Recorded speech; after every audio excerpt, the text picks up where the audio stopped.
មួយនោះជឿស្មោះថាខ្ញុំចាប់ផនតុងខាញ៉ាឡើងចម្លែកខុសប្លែកពីថ្ងៃធម្មតា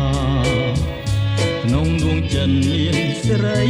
ផនតុងភ័យក្តីស្នេហាទោះយ៉ាងណាគ្មានស្ដាយស្រណងហើយចុះគ្នានេះយើងនឹងបែកគ្នារៀងឃ្លាតប្រលឹងមិនដឹងមើលវិញថ្ងៃណាឆ្ងាយភាំងត្រាថ្លាដូចពេញឆ្ងាយជានិញឆ្ងាយចិនដាឆ្ងាយកាយស្រីឆ្ងាយហាត់ថាឆ្ងាយវិចាស្នេហាខ្ញុំគួរយ៉ាងណារៀមស្នេហ៍តែក៏នេះថាគួរយ៉ាងណារៀមស្នេហ៍តែក៏នេះថាគួរយ៉ាងណារៀមស្នេហ៍តែក៏នេះថាគួរ